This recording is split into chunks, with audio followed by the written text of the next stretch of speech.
Welcome into A to Z Sports Prime Time on this Tuesday, January the 28th. We're happy to have you in for another episode of the Prime Time program. We have quarterbacks to talk about. In fact, your scouting staff and your coaching staff were asked about quarterbacks today at the Senior Bowl in Mobile, Alabama. So we'll let you hear from Brian Callahan on that very subject a little later. We'll also talk about Will Levis and the proposition of him in the Titans quarterback room, given that he is the only player at the position that the team currently has under contract. We got a gone viral video to share with you at the end of the show. We'll see what magic from the depths of the internet Bert has pulled, and we'll look forward to all of those things together. But before we get started, we need you guys to share this show around before we begin our quarterback talk. Facebook, YouTube, Twitter, and Twitch, wherever you are hanging out with us. Halo says, aren't you off today, Buck? I took Sunday night off for conference championships. So I figured we do Monday through, well, Austin figured that we would do Monday through Thursday, which is fine by me because we got things to talk about. And the coaching staff and front office spoke today. So if I had to pick a Tuesday night to work, this is a perfectly fine Tuesday night to talk about some things that went down in Mobile. We'll get into these things together. Need you guys to share the broadcast around wherever you are spending your time with us. Facebook, YouTube, Twitter, and on Twitch. If you're hanging out on Twitter, please retweet the show. I just did it. You can do it as well. Bottom right-hand corner of your screen. If you're on Facebook Live, you can share. You can share now to public. That's in the bottom left. And if you're on YouTube or Twitch, please like that video. Please subscribe to the channel. Hit that little thumbs up button. We would be very pleased if you did that, and we could talk about these two quarterbacks in particular. Even though neither of them are in attendance at the Senior Bowl, these are still the two players that are at the top of at least the discussion boards for Titans fan, because the quarterback is the most important position. And, it's going to be interesting, isn't it?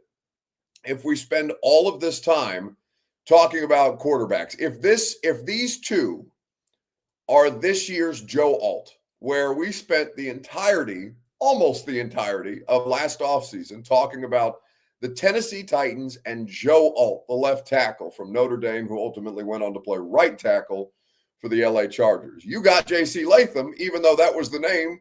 You probably brought J.C. Latham up at some point. You probably saw him in mock drafts and said, yeah, the kid out of Alabama wouldn't be bad, but that Joe Alt guy, that's who we want at left tackle. And then Joe Alt went fifth, and you had to take J.C. Latham. It ended up working out fine, but I do feel like we're setting ourselves up for another Joe Alt offseason where we spend all offseason talking about one, or in this case, two particular prospects, only for the team that you root for to take neither of them, because I think that's a very real possibility with the quarterback situation that we have ahead. But of course, we have 4 months, to talk about that in particular. And in the meantime, before the actual draft selections are made, we can hear from the coaching staff and the GM on the quarterbacks at this point in time.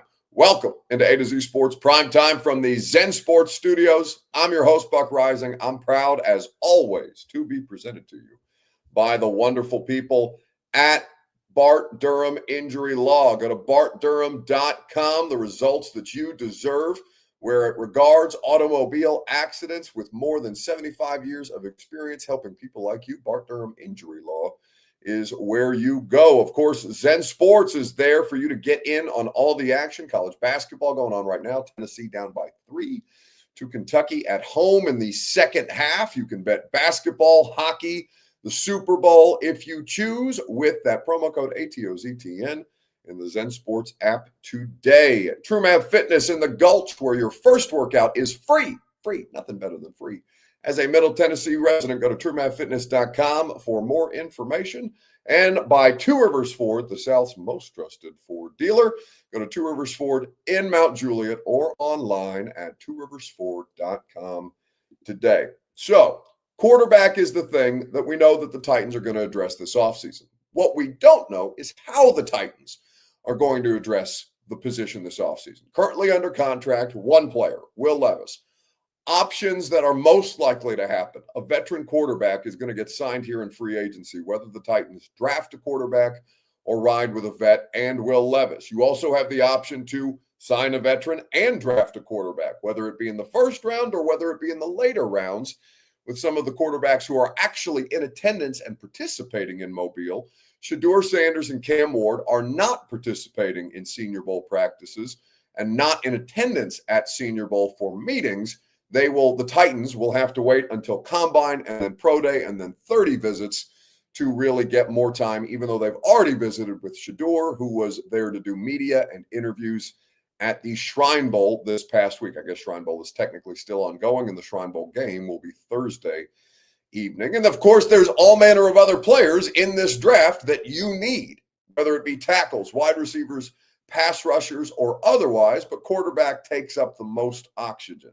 So as we sit here looking at the quarterback situation with all manner of options available to them, who would you rather see the Titans draft if they are to take one of the top two quarterbacks in this class? And there's no guarantee that they will. But would you rather have Cam Ward from Miami or Shedeur Sanders at this point in time? You are welcome to change your answer as we get later into the pre-draft process. But today, on Tuesday, January the 28th, if you were picking one of those two players, which one of those two players would you be most interested in? You're going to hear from Brian Callahan on that here in just a second.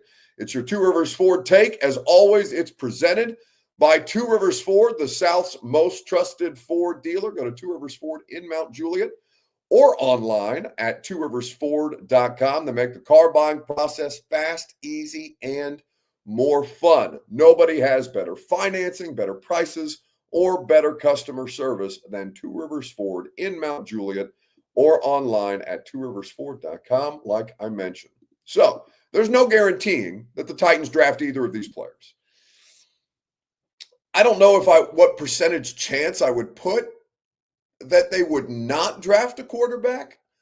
I personally don't think they should draft either of these quarterbacks if they have the option to trade back, or unless they are absolutely in love with these two quarterbacks. They may well be.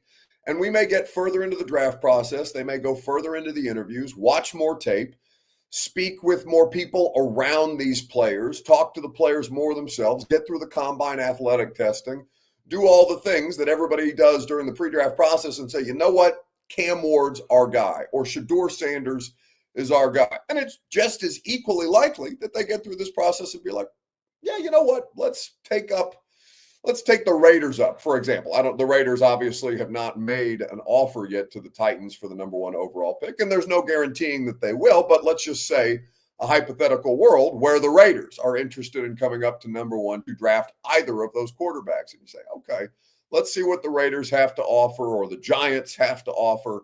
Cleveland is sitting at 2, so perhaps they're just content to take the second quarterback on the board because we know that they have to take a quarterback this year with Deshaun Watson again injuring his Achilles after the initial Achilles injury earlier this season or this past season, the 2024 season.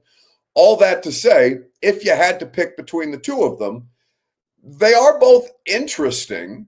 It's just a matter of, are they in fact difference makers for this franchise? And if you are to draft them with the number one overall pick, you're probably playing that player right out of the gate. I was looking at the NFL draft history, and I know we talked about this briefly last night, but there have been 36 players, including Caleb Williams last year, who were drafted with the number one overall draft pick, quarterbacks who were drafted with the number one overall draft pick, going back to 1944. And the vast majority of them have been starters right away.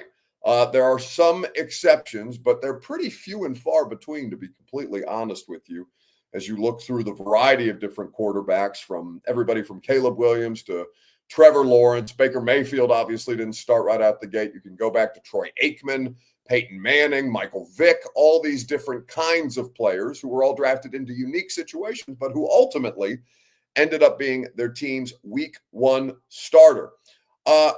The trade back option is the best option because you have to have more draft capital than the 10 pick, or rather the 8 picks that you currently have right now. But if we took the trade back option off the table, Shedeur or Cam Ward, who would you select? You're going to hear from Brian Callahan here in just a second. As you look at Shedeur Sanders, there's a lot to like about the player. Certainly the accuracy is something that is his trademark. We talked about the weaknesses of the sacks that he takes, specifically behind a poor Colorado offensive line. His time to throw, not necessarily great. He costs himself some opportunities by holding on to the ball. You've just dealt with a quarterback situation where Will Levis held onto the ball too long in certain situations. You also had a bad offensive line to further compound Will Levis's problems, and that's something that you're currently still working through the process of repairing. Then there's Cam Ward, who, probably he doesn't do the Levis things, because I don't think I've ever seen any quarterback have the kind of turnovers as frequently, especially the kind of turnovers as frequently as Will Levis does. They are mind-numbing, and they happen pretty regularly, even if they're not as jaw-dropping as the Bears pick six in week 1 or the fumble against the Jets in week 2. Cam Ward has some of these things where he's trying to extend a play, and he can create turnover-worthy plays, but in college, he's been good enough to bail himself out. And again, it's not to the extent of Will Levis. Also, Cam Ward was an infinitely more successful college quarterback than was Will Levis, so it's not quite the same comparison. Even if you see Cam Ward do some of the things in college that you saw Will Levis try to do in the pros, and say, oh, no, I don't want anything to do with that. They're not created equal, right? Cam Ward has, I would say, significantly better arm talent than Shedeur Sanders. But Shedeur Sanders is a different kind of a player. He's a pocket passer. He does not have the mobility that Cam Ward does. It's not like he's a stiff entirely. It's not like he's Joe Flacco or Matt Ryan in the pocket, but he doesn't move particularly well. He's not overwhelmingly fast. Cam Ward has higher athletic upside than does Shedeur. They're both interesting players, and it's going to be curious to see where they ultimately end up landing, because there's nothing that guarantees that either of them have to be the number 1 overall pick. There's so many different things that you have to look into and to discuss regarding these two quarterbacks. And like I said, you have to also take into consideration, and Mike Borgonzi, Chad Brinker, their scouting staff will take this into consideration, of course. Do you have the proper support system in place for these two players from a personnel standpoint? Offensive line, still work in progress. Wide receiver core, still suspect. Running back room, you feel pretty good about, depending on Tajay Spears' availability. Tony Pollard, I would argue that he was the best contract of any of the big contracts that the Titans handed out last year. And there's reason to expect, by the way, that the Titans are not as bad as 3-14. They had a league-leading 34 giveaways. They were tied with the Browns for the league lead in giveaways, 34. Fair to expect that they would at least progress, instead of regressing to the mean, progress to the mean in terms of their turnovers, because we haven't seen a quarterback turn the ball over at that rate since Jameis Winston's 30 touchdown, 30 interception season back in 2019.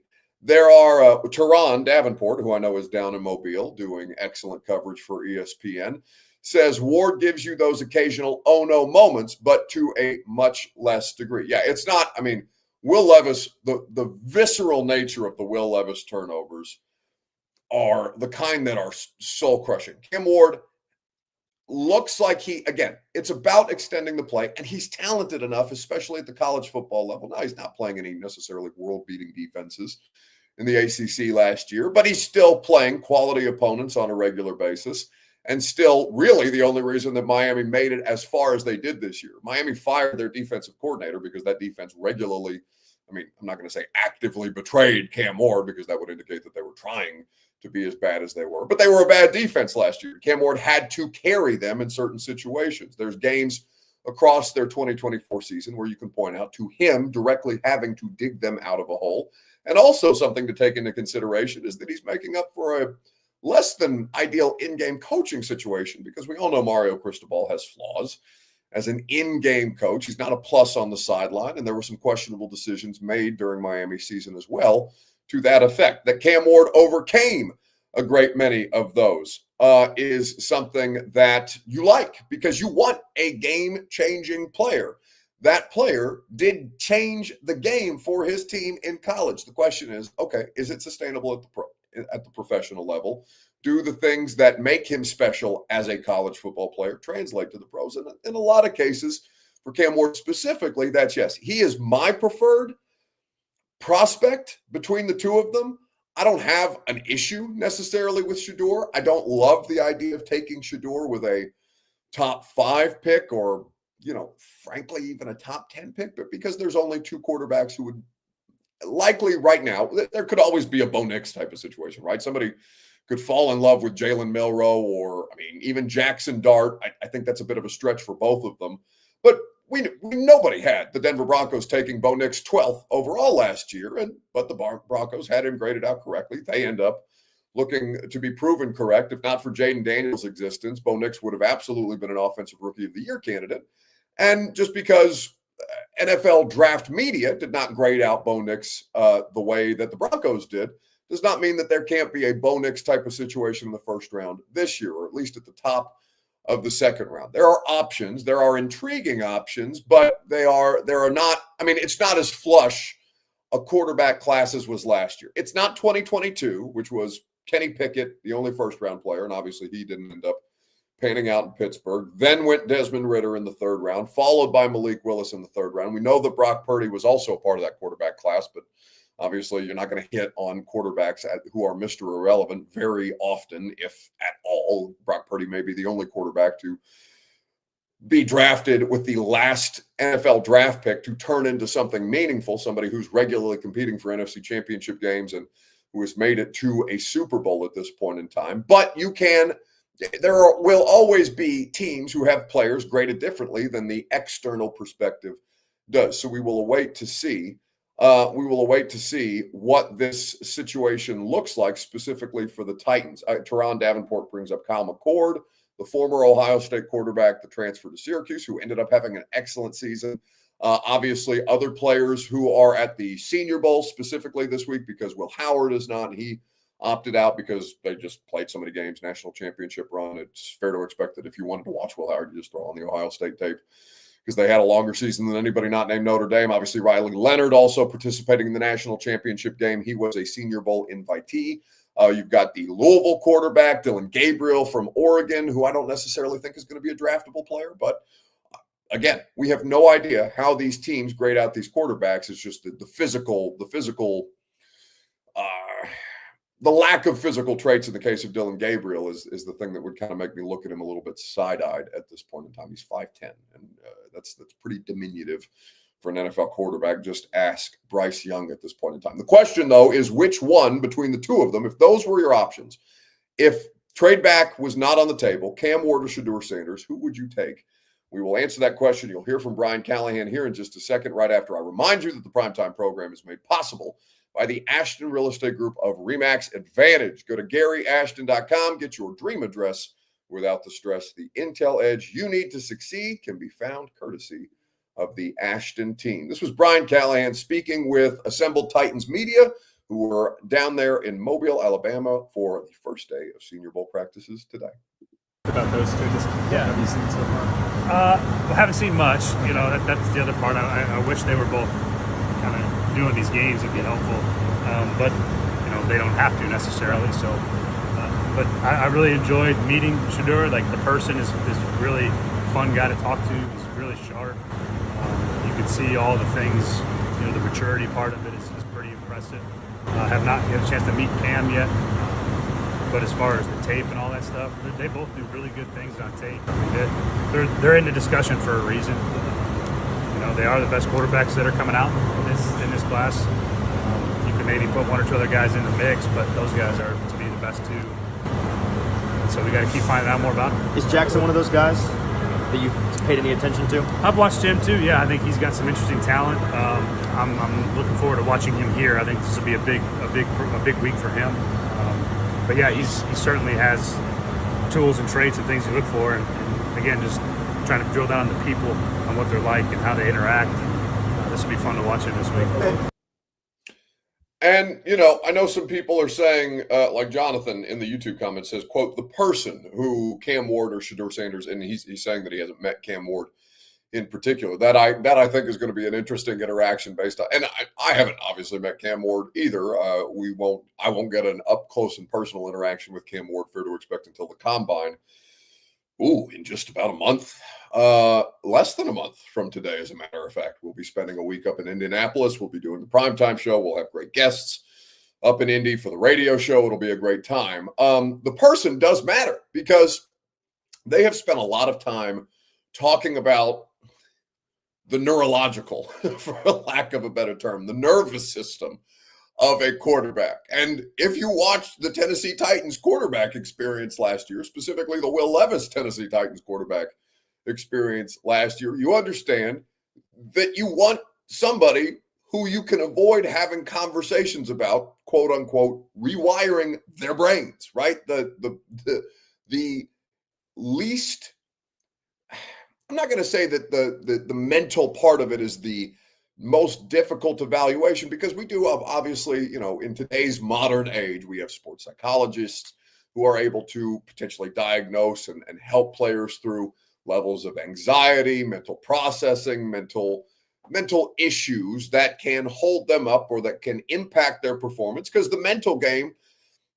arguably as important as the physical. Obviously, you can't get to this level, the NFL level, without some level of physical ability. But there is no real way, other than putting a player into these situations in live game action, for you to determine, oh no, this guy, he's not going to be able to make the proper decisions under duress that we need to make, that are going to be, the kind of pressure that's going to be on a regular basis, both from a media scrutiny standpoint, fan scrutiny standpoint.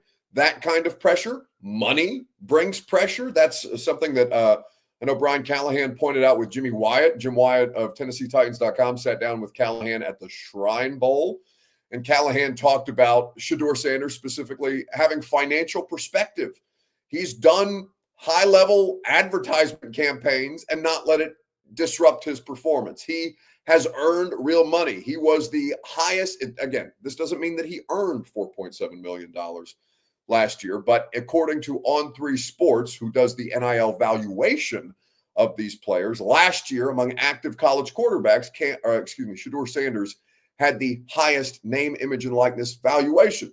He has grown up around money. Money is not going to be something that you have to worry about. People are not going to be relying on Shedeur Sanders for financial impact the way that a lot of players coming out of a lot of different situations across the country may have different circumstances where you're trying to provide for your family members. You're trying to buy your mom a house. You may have cousins who are reaching out to you now that you've been drafted in the NFL. They think you have much more money than you actually do. If you're a first-round draft pick, maybe you've got it, but that drop is pretty steep from first-round pick slot to second-round specifically. And even once you get outside of the top 10 with the way that they have the salaries for the top 10 picks slotted at this point, it all is a part of the evaluation. The person, the player, the physical traits, and the tape, obviously, that marries into what kind of player they are. That all is a part of the player evaluation. Because if you talk about the buzzword or the buzz phrase, franchise quarterback, that player has to represent you on all fronts, on field, off field, marketing, media, all manner of different things. And I think it's a pretty visceral example, specifically with Levis, because famously Levis had interest in marketing opportunities. I don't begrudge him that, by the way. Obviously, it's not going to work out for him right now as a starting NFL quarterback. Perhaps at some point in time, he's able to recoup some value.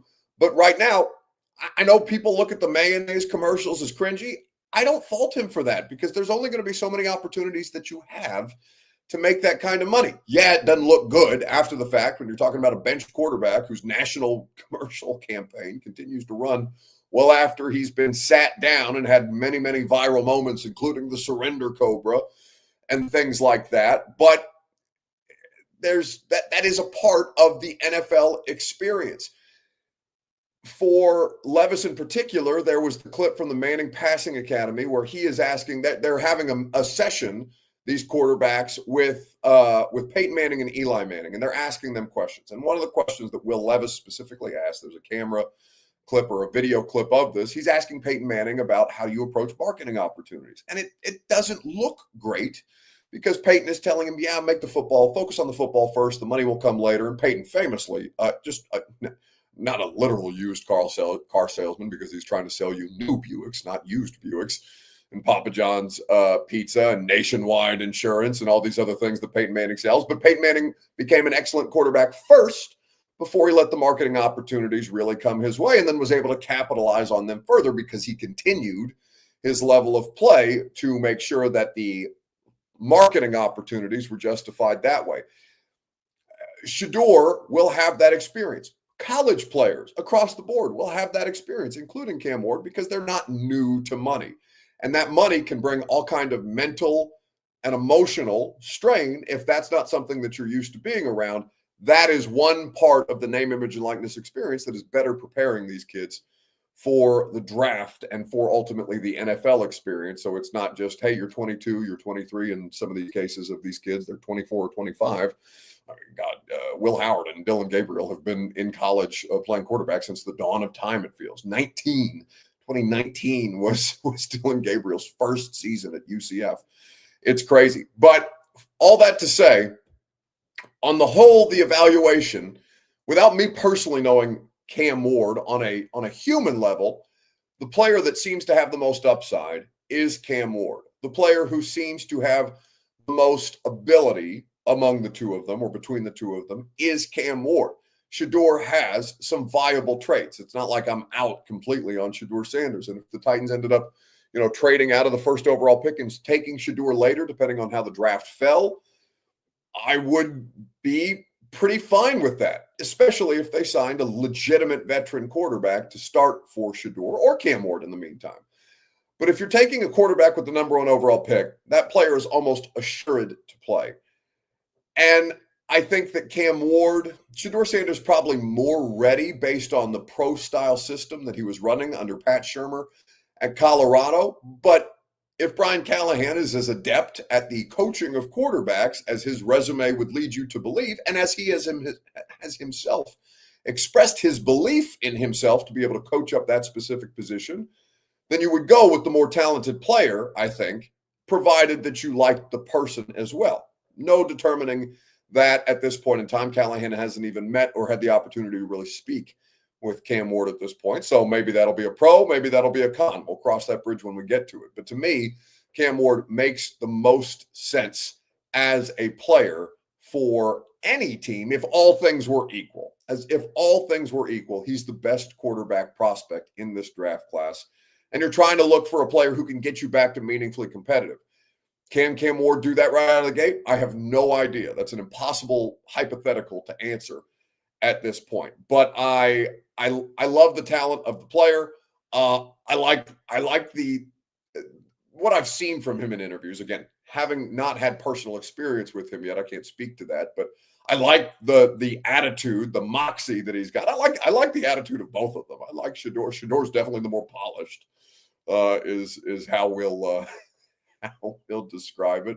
But I like what Cam Ward brings. I like that competitive toughness that he clearly shows, and I like the attitude that comes with that. How that translates at the NFL level, whether that will be successful with leading a group of grown men.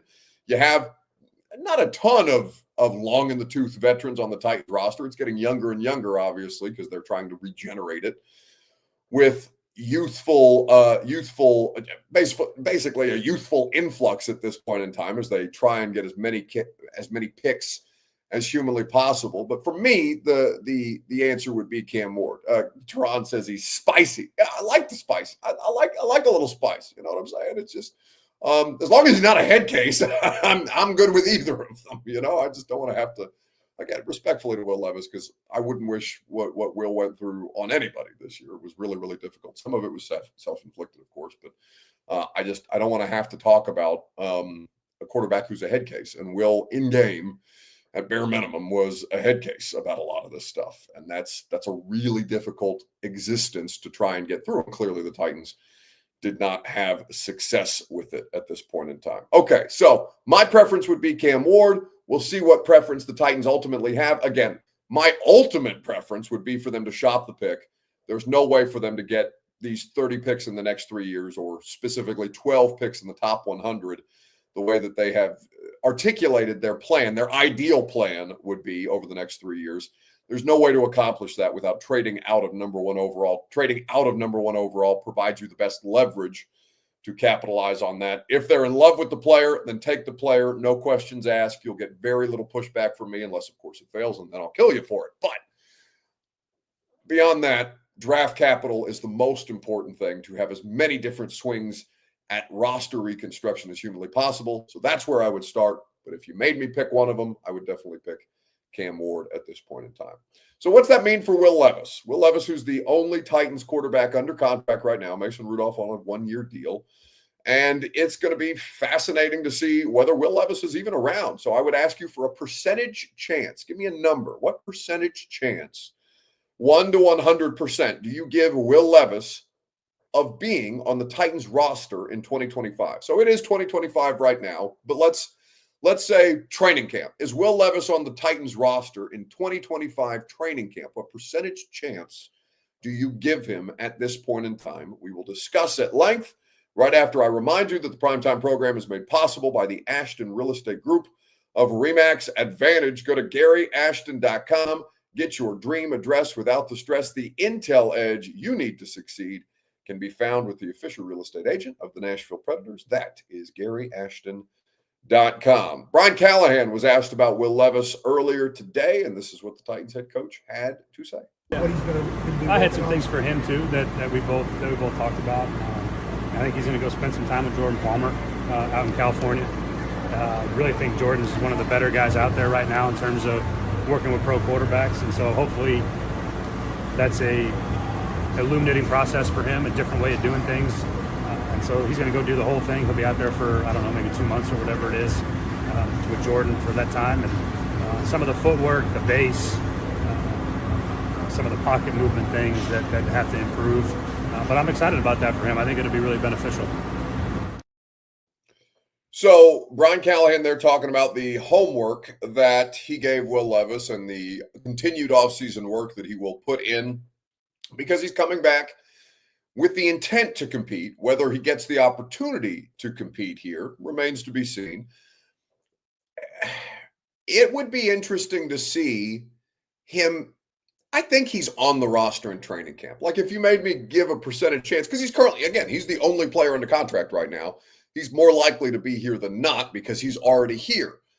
So to me, I give Will Levis probably a 55% chance of being on the Titans roster in 2025 when training camp begins. When everybody reports, I think it's like July. We're not that far ahead in the schedule yet, but I think it's like July. It's usually right after my birthday. So July 21st, 22nd, 23rd, whatever that first day, that Tuesday report day ends up being at the end of the summer. I would say 55% chance that Will Levis is on the roster. Now, it would be ideal if you got through free agency and in preparation for the draft. One, beyond trying to shop the Titans' number one overall pick, a veteran quarterback is an absolute must. There is no way around that, whether they draft a player, whether they ride it out with Levis and a vet, whether they draft a player and sign a vet. You have to have another quarterback on the roster with experience that can be a stabilizing force. That, to me, could be any number of quarterbacks in this free agency. I am not in favor of the Sam Darnold potential $50 million a year experience. We'll see what Minnesota ultimately decides to do with him.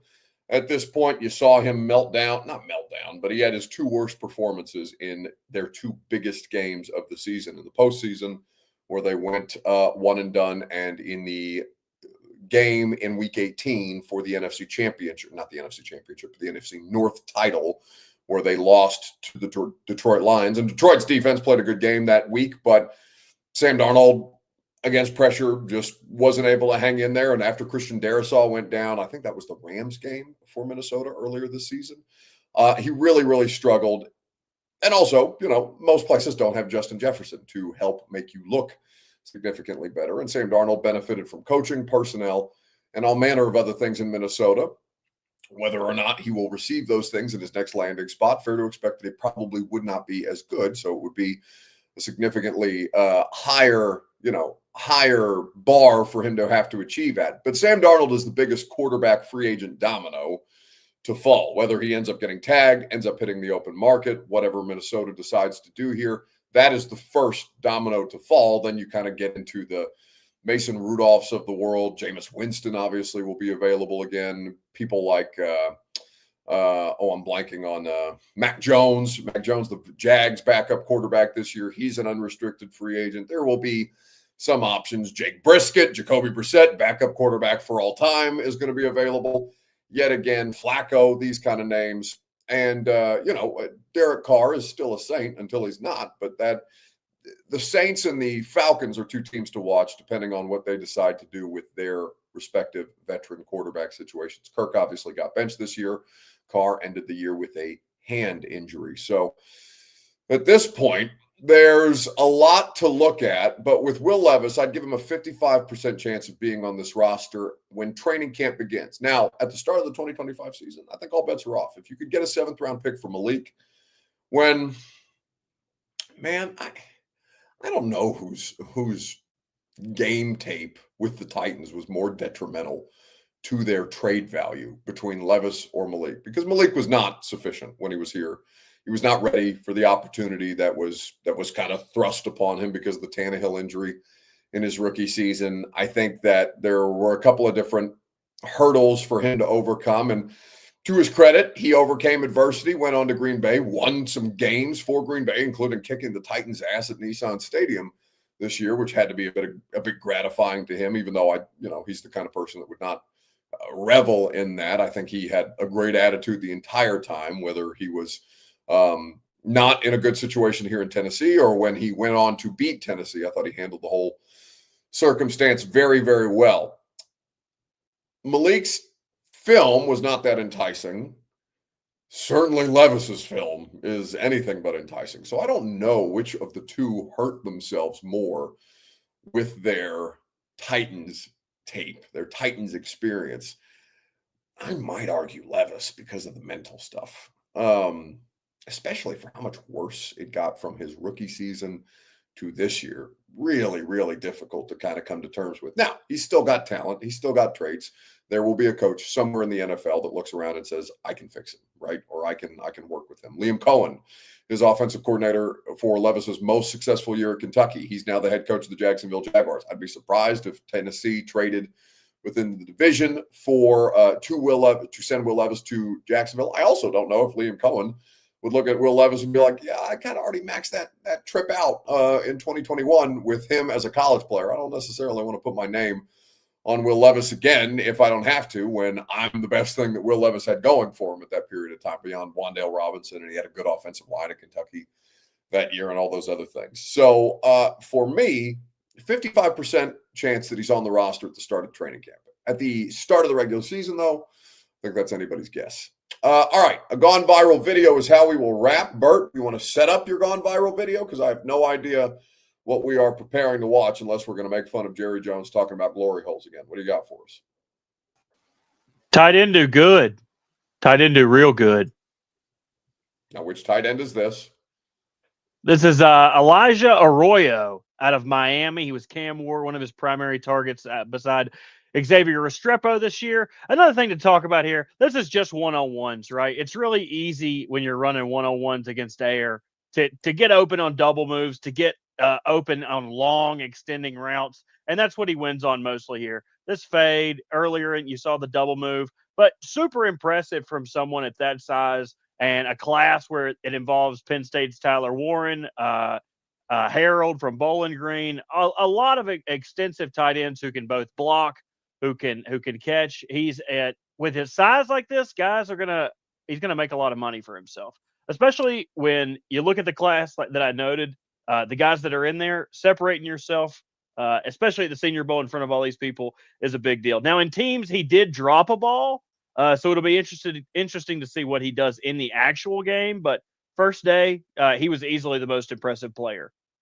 Well, and especially the team stuff is tough to evaluate. And I know we talk about this every year, but this is a bunch of dudes who never played football with one another, getting on a football field and trying to practice together. And oftentimes it looks disjointed and clunky, and you've got new coaches working there. They're trying to throw some high heat at these guys to see how they respond to difficult coaching or maybe tougher coaching than they might be used to. Now, a lot of these dudes have played high major college football, so they're used to tough coaching, I'm certain, in a variety of different spots. Are you then advocating for the Titans to take one of these tight ends? Because there are a couple of interesting tight ends. I know you noted Arroyo's size, 6'4", 235 is what Miami's website has him listed at, and he was a 4-year player at Miami, and had, relative levels of success. Did he deal with injury in his sophomore year?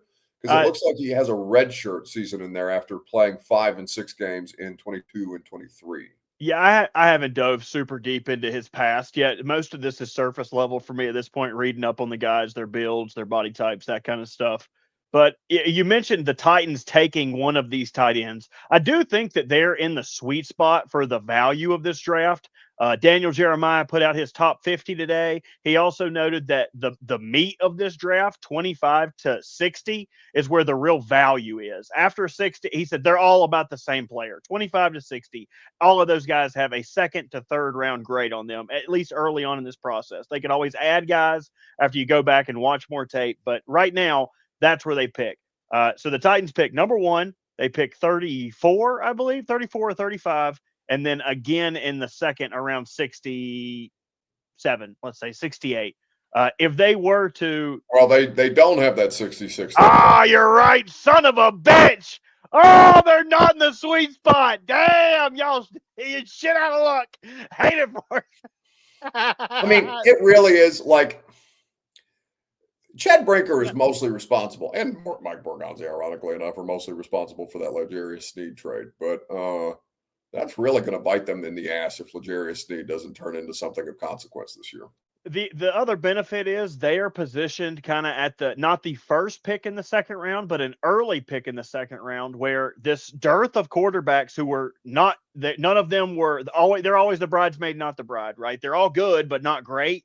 At the top of the second round, you may be able to convince. Maybe you couldn't convince people to come up to 1 overall to draft one of these quarterbacks, but maybe you can convince one of these teams at the ass end of the second round. Hey, Rams. Hey, Dolphins. Hey, Eagles. Don't you want to draft a developmental quarterback? Don't you think that what's the Alabama quarterback? If my mind wasn't so hazy, right? Don't you want Milroe to learn behind Jalen Hurts? Why is your mind so hazy right now? It's a Tuesday, and I've been up since 5 o'clock this morning. What do you want from me? Yeah. You son of a bitch. Don't you want to come up and trade for this pick? So I think that despite not being the first pick in the second round, I think you could make an argument where the Steelers had the 33rd pick in the draft, and a lot of teams wanted to come up and get them, and they said, hell with that. We're taking Joey Porter Jr. You have teams that could potentially fall in love with somebody who don't want to trade back in the second round. You're not in a bad spot. Maybe you don't recoup a premium second round or third round pick, but maybe you pick up a later second and a third, a late third. It just depends how far you go back. Who knows? My mind's hazy. What do you want me to do? Get off my screen is what I want you to do. Bert, always a pleasure. To his credit, I know that he forgot that the Titans don't have a third round pick because the Chiefs own the 66th overall pick this year. But Bert does know a fair amount about the draft every year, and I enjoy talking about the draft with Bert. So we'll look forward to doing that. Maybe we'll force him into a little draft work on the 615 Sessions podcast, provided that his mind's not too hazy. I would also like to make my mind a little hazy at the end of a Tuesday evening, so we will wrap this bad boy up right after I remind you that the Primetime program has been made possible by TrueMap Fitness in the Gulch. Your first workout is free as a Middle Tennessee resident. No workout ever recycled or repeated at TrueMapFitness.com. By Zen Sports, where betting just gets better. Promo code ATOZTN gets you in on all the action. Zensports.com for more information. Gambling problem, call 1-800-889-9789. Terms and conditions do apply. Must be 21 plus and in the state of Tennessee to bet. And also the Bart Durham Injury Law Firm. You deserve to be paid. Blair Durham and the Bart Durham team will get you covered, just as they have done for over 75 years of experience helping people in Tennessee and Kentucky. The results you deserve can only be found at bartdurham.com. Have a great rest of your evening. Radio show tomorrow. Ramon Foster is going to check in from Mobile, Alabama. We'll talk a little more Senior Bowl with the big fella, and we'll look forward to having you guys a part of the show. See you there. Go home! Go home! Go home!